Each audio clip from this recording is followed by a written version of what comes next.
de 24 horas, um homem foi preso, julgado 4 vezes, torturado até o limite da sobrevivência humana e executado publicamente. Não era um criminoso. Os próprios juízes que o condenaram admitiram que ele era inocente. E mesmo assim, a sentença foi cumprida. O que aconteceu naquelas horas mudaria o curso da história humana para sempre. Esta é a história das últimas 24 horas de Jesus de Nazaré. Era a noite de quinta para sexta-feira. Jerusalém estava lotada. Mais de 200.000 peregrinos tinham vindo celebrar a Páscoa judaica. As ruas cheiravam a cordeiros assados e ervas amargas. Dentro de um salão no andar superior de uma casa, 13 homens se reclinavam em torno de uma mesa. Nenhum deles sabia que aquela seria a última refeição que fariam juntos. E um deles já havia decidido a traição. O que vai ser contado aqui não é um sermão, não é uma lição de religião. É a reconstrução histórica e forense das horas mais documentadas da antiguidade. 4 fontes independentes registraram os mesmos eventos. Historiadores romanos, judeus e cristãos descreveram os mesmos personagens, os mesmos lugares, o mesmo desfecho. Tudo o que você vai ouvir aconteceu. E quando terminar, você vai entender por que o mundo jamais esqueceu. Para entender o que aconteceu naquela noite, você precisa entender o mundo em que Jesus vivia. Um mundo ocupado, explosivo, à beira do colapso. De um lado, o poder do Império Romano. Do outro, a autoridade religiosa do Sinédrio judaico. E no meio, um pregador galileu que havia passado 3 anos desafiando os dois lados. A combinação era fatal, e todos os envolvidos sabiam disso. Jerusalém, durante a Páscoa, era uma panela de pressão. A população normal da cidade era de 80.000 pessoas. Na semana da Páscoa, esse número triplicava. Peregrinos de todo o Mediterrâneo chegavam para celebrar a libertação do Egito, o evento fundador da identidade judaica. Para os romanos, era a semana mais perigosa do ano. O governador Pôncio Pilatos vinha especialmente de Cesareia Marítima para reforçar a segurança com tropas adicionais. Os romanos ocupavam a terra de Israel havia 90 anos. Para os judeus, isso era uma humilhação teológica profunda. Deus havia prometido a terra ao seu povo, e agora ela estava sob o jugo de pagãos. Impostos esmagadores, tribunais romanos, a presença constante de soldados estrangeiros, qualquer faísca poderia acender uma revolta. E os líderes religiosos do Sinédrio tinham um acordo tácito com Roma. Mantenham a ordem, manteremos nosso poder. Jesus havia entrado em Jerusalém 5 dias antes, montado em um jumento, aclamado por multidões que gritavam Hosana ao filho de Davi. Para as autoridades, aquilo foi uma declaração política. Ele havia expulsado os vendilhões do templo, virado as mesas dos cambistas, desafiado publicamente os fariseus e escribas. Em poucos dias, ele havia tocado nos 2 pilares do poder, o econômico e o religioso. Os líderes do Sinédrio decidiram que ele precisava morrer antes que a Páscoa começasse. Foi então que Judas Iscariotes procurou os sumos sacerdotes. O evangelista Mateus diz que ele perguntou quanto pagariam para ele entregar Jesus. A resposta foi 30 moedas de prata, o preço de um escravo, segundo a lei mosaica. Judas aceitou. Os motivos continuam debatidos pelos historiadores até hoje. Decepção com Jesus, cálculo político, traição por dinheiro. Nenhuma fonte diz com certeza. O fato é que o acordo foi feito. Na noite de quinta-feira, Jesus reuniu seus 12 discípulos num salão emprestado para celebrar o Seder Pascal, a ceia ritualística que relembrava a saída do Egito. Era uma refeição codificada de símbolos. O pão sem fermento representava a pressa da fuga. As ervas amargas representavam o sofrimento da escravidão. O vinho vermelho representava o sangue dos cordeiros sacrificados. Jesus pegou o pão, partiu e disse: "Isto é o meu corpo, que é dado por vós." O ritual ia ganhar um novo significado. Durante a ceia, Jesus fez algo que escandalizou os discípulos. Levantou-se, tirou a túnica, amarrou uma toalha na cintura, encheu uma bacia de água e começou a lavar os pés de cada um deles. A tarefa mais humilhante, reservada aos escravos de mais baixo escalão. Pedro se recusou. Jesus insistiu. Era um gesto calculado, uma mensagem sobre serviço e liderança. Mas havia mais. Jesus sabia que um dos homens cujos pés ele estava lavando já o havia traído. Jesus anunciou em voz alta o que sabia: "Um de vós me trairá." Os discípulos olharam uns para os outros confusos, perturbados. "Sou eu, Senhor?" perguntava cada um. Jesus respondeu com uma referência ao Salmo 41. "Aquele que partilha o pão comigo levantou o calcanhar contra mim." João, reclinado ao lado de Jesus, perguntou em voz baixa: "Quem é?" Jesus molhou um pedaço de pão e o estendeu a Judas. Depois disse: "O que você vai fazer? Faça depressa." Judas saiu para a noite. Depois da ceia, Jesus conduziu os 11 discípulos restantes pelo Vale do Cedron em direção ao Monte das Oliveiras. Os evangelhos deixam claro que o jardim de Getsêmani era um refúgio frequente. Judas sabia exatamente onde encontrá-lo. No caminho, Jesus disse algo que Pedro recusou aceitar: "Esta noite todos vocês vão me abandonar." Pedro insistiu que nunca abandonaria Jesus, mesmo que todos os outros fugissem. Jesus olhou para ele e disse: "Antes que o galo cante, você me negará 3 vezes." No jardim de Getsêmani, Jesus pediu a Pedro, Tiago e João que ficassem acordados com ele. Depois, foi um pouco mais adiante e caiu com o rosto em terra. O que foi registrado daquela oração é perturbador na sua humanidade. "Pai, se possível, afasta de mim este cálice." O evangelista Lucas acrescenta um detalhe médico que os estudiosos debatem até hoje. Jesus suava gotas que caíam como sangue. Uma condição chamada hematidrosa, documentada em casos extremos de angústia física e psicológica. 3 vezes Jesus voltou para encontrar os discípulos dormindo. 3 vezes os acordou, pediu que ficassem despertos, voltou para orar. Quando veio pela 3ª vez, disse apenas: "Basta, a hora chegou." O que aconteceu a seguir foi rápido. Tochas e lanternas apareceram entre as oliveiras. Uma multidão armada entrou no jardim. Guardas do templo enviados pelos sumos sacerdotes, acompanhados de um grupo da guarda romana. E na frente de todos, Judas Iscariotes. O sinal combinado era um beijo, o cumprimento normal entre mestres e discípulos na cultura judaica do 1º século. Judas se aproximou de Jesus e disse: "Rabone, mestre", e o beijou. Os soldados avançaram. Pedro reagiu com violência. Sacou uma espada e cortou a orelha direita de Malco, servo do sumo sacerdote. Jesus o repreendeu, tocou na orelha do homem e a curou.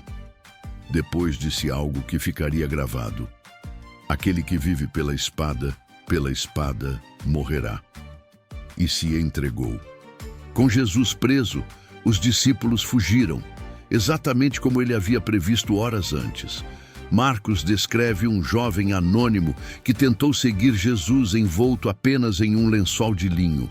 Os soldados tentaram agarrá-lo, ele escapou deixando o lençol para trás e fugiu nu. Os estudiosos debatem se seria o próprio Marcos narrando uma memória humilhante.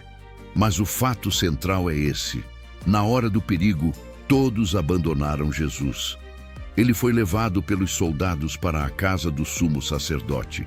A primeira parada foi a casa de Anás, sogro de Caifás e ex-sumo sacerdote, um dos homens mais poderosos de Jerusalém. Anás interrogou Jesus sobre seus discípulos e seus ensinamentos. Jesus respondeu com frieza calculada: "Interroga aqueles que me ouviram. Eles sabem o que eu disse." Um dos guardas deu um tapa em Jesus pelo desrespeito. Era a primeira violência física. Jesus olhou para o guarda e disse: "Se eu falei mal, diz onde foi o mal. Se falei bem, por que me bateste?"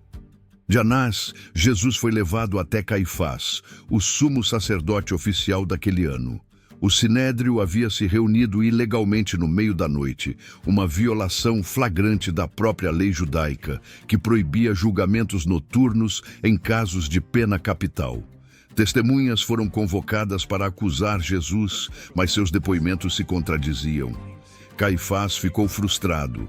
Então, ele fez a pergunta direta: "Tu és o Cristo, o Filho do Bendito?" Jesus respondeu: "Eu sou." Caifás rasgou as próprias vestes. Blasfêmia. Enquanto Jesus era interrogado no interior da casa de Caifás, Pedro havia seguido de longe e estava aquecendo as mãos em uma fogueira. Uma servente o reconheceu: "Você também estava com Jesus." Pedro negou com veemência. Uma segunda pessoa o reconheceu pelo sotaque galileu. Uma terceira insistiu. E Pedro negou pela terceira vez, com palavras fortes, jurando que não conhecia aquele homem. Nesse exato momento, o galo cantou. E Jesus, sendo conduzido pelo pátio, virou e olhou para Pedro. Lucas registra aquele olhar como um dos momentos mais devastadores da narrativa. Pedro saiu do pátio e chorou amargamente. Do outro lado da história, Judas também estava chegando ao final do seu arco. Quando viu que Jesus havia sido condenado, voltou com as 30 moedas aos sumos sacerdotes, dizendo: "Eu traí sangue inocente." Eles responderam com indiferença: "Isso é problema seu." Judas atirou as moedas no templo, saiu e se enforcou. De manhã cedo, o sinédrio levou Jesus a Pôncio Pilatos, o único que tinha autoridade para ordenar a pena de morte na província romana da Judéia. Pilatos interrogou Jesus e declarou que não encontrava nenhuma culpa nele. Sabendo que Jesus era galileu, tentou transferir o caso para Herodes Antipas, que estava em Jerusalém para a Páscoa. Herodes interrogou Jesus, pediu que fizesse um milagre. Mandou vesti-lo com um manto brilhante por escárnio e devolveu-o a Pilatos. O caso voltou para o começo. Pilatos tentou 3 vezes declarar Jesus inocente e liberá-lo.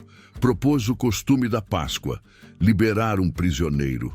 A multidão escolheu Barrabás, um insurgente real, culpado de assassinato durante uma rebelião. Os evangelhos descrevem a pressão crescente. Os sumos sacerdotes incitavam a multidão, gritando: "Crucifica-o!" Pilatos mandou trazer uma bacia de água e lavou as mãos diante de todos. "Sou inocente do sangue deste justo." Mas a sentença havia sido pronunciada: "Levem-no." O que aconteceu no pátio do pretório antes da crucificação foi documentado com precisão nos 4 evangelhos e confirmado por fontes externas sobre práticas romanas. O instrumento era o flagrum, um chicote de várias tiras de couro com pedaços de osso ou metal nas pontas.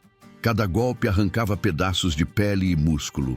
Estudiosos forenses modernos descrevem que uma flagelação completa como a descrita poderia sozinha matar um homem. Jesus sobreviveu para ser crucificado. Depois da flagelação, os soldados romanos vestiram Jesus com um manto púrpura, a cor da realeza, um escárnio deliberado. Trançaram uma coroa de espinhos e colocaram em sua cabeça. Puseram uma cana em sua mão direita como cetro falso. Se ajoelhavam diante dele gritando: "Salve, Rei dos Judeus!" E o golpeavam com a cana, cuspia nele, o esbofeteavam. Quando o escárnio terminou, arrancaram o manto, colocaram suas próprias vestes de volta e o conduziram para fora para ser crucificado. O condenado carregava o próprio patibulum, a viga horizontal da cruz, pelos ombros. Não a cruz inteira, como a tradição artística sugere, mas apenas a parte superior, de 30 a 40 quilos. Após a flagelação, Jesus caiu sob o peso. Os soldados puxaram da multidão um peregrino que chegava dos campos, Simão de Cirene, pai de Alexandre, e Rufo, nomes específicos que Marcos registra, sugerindo que eram conhecidos da comunidade cristã primitiva. Ele carregou a viga até o Gólgota. O caminho até o Gólgota, lugar da caveira, em aramaico, passava pelas ruas de Jerusalém. Lucas registra que as mulheres da cidade lamentavam e pranteavam enquanto Jesus passava. Ele parou e falou com elas: "Filhas de Jerusalém, não choreis por mim. Chorai por vós e por vossos filhos."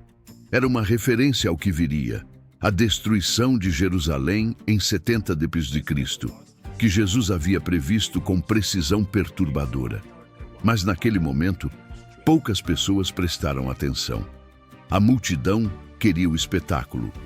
O Gólgota ficava fora dos muros da cidade, perto de uma estrada movimentada, exatamente onde os romanos queriam suas crucificações, reservada para escravos rebeldes e inimigos do Estado.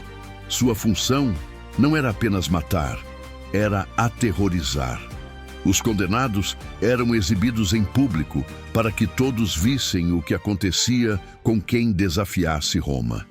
2 outros homens foram crucificados no mesmo dia, um de cada lado de Jesus, o que os evangelhos chamam de ladrões ou insurgentes. A crucificação começa com os pregos, não nas palmas das mãos, como a arte medieval representou, os pulsos entre os ossos do rádio e ulna, onde o tecido suportaria o peso do corpo. Em 1968, foi encontrado em Jerusalém o único esqueleto de um crucificado da época romana, com um prego ainda atravessando o calcanhar. Os pés eram pregados pelos lados, com os joelhos levemente dobrados. Depois, a cruz era erguida e encaixada no buraco no chão com um choque brutal. Com os braços estendidos e o corpo pendurado, os músculos do peito se contraíam, tornando impossível expirar sem se empurrar para cima nas feridas dos pés. Empurra para cima para respirar, cai de volta pela exaustão. Empurra de novo, cai de novo. Homens saudáveis podiam durar vários dias. A flagelação prévia acelerava o processo. A hora era 9 da manhã quando os pregos entraram. E sobre a cabeça de Jesus, Pilatos havia ordenado que fosse escrito: Jesus de Nazaré, Rei dos Judeus. Da cruz, Jesus falou 7 vezes. A primeira: Pai, perdoa-lhes, porque não sabem o que fazem. Depois, ao ladrão crucificado ao lado que o defendeu e pediu para ser lembrado: Hoje estarás comigo no paraíso. Depois, vendo sua mãe Maria e o discípulo João ao pé da cruz: Mulher, eis aí o teu filho. E para João: Eis aí a tua mãe. João registra que a partir daquela hora levou Maria para sua casa. Mesmo morrendo, Jesus organizava o cuidado das pessoas que amava. Ao meio-dia, à 6ª hora judaica, a terra escureceu por 3 horas. As fontes discutem o fenômeno. Não era eclipse, impossível na lua cheia da Páscoa. Historiadores debatem. Tempestade de areia, nuvens pesadas. A causa diverge, mas o registro é consistente. O dia virou noite. E na escuridão profunda, Jesus gritou em aramaico: Eli, Eli, lema sabactani. Meu Deus, por que me abandonaste? As últimas palavras vieram rápidas. Primeiro, tenho sede. Um soldado embebeu uma esponja em posca, o vinagre dos romanos, e a ergueu num isopo. Depois, consumado está.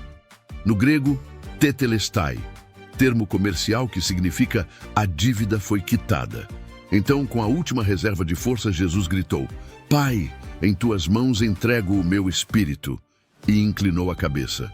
O centurião que supervisionava a execução o observava. Marcos anota suas palavras: verdadeiramente, este homem era filho de Deus.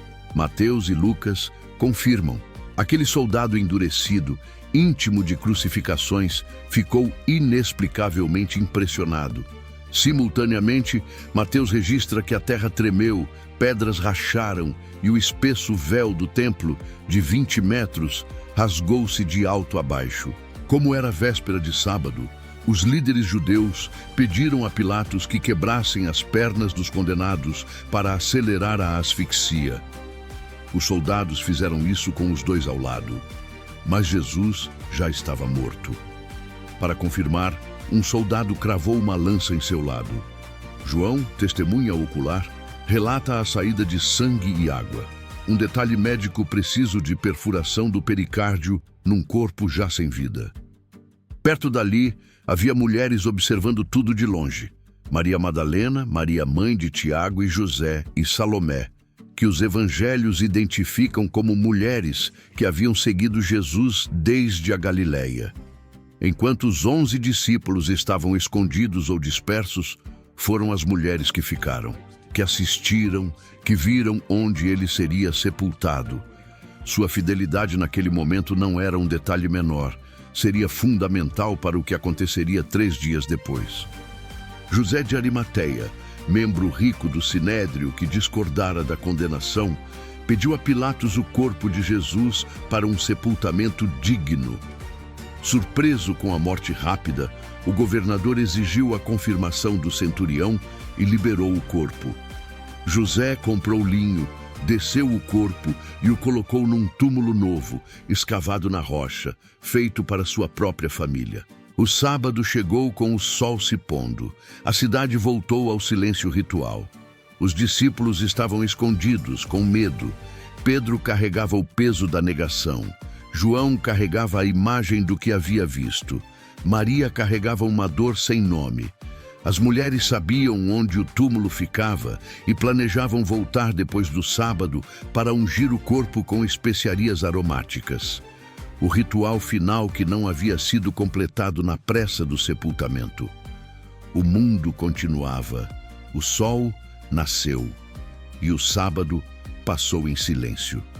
O que aconteceu nas próximas horas, depois daquele sábado, sacudiu o mundo antigo de uma forma que nenhum historiador, religioso ou secular, consegue ignorar completamente.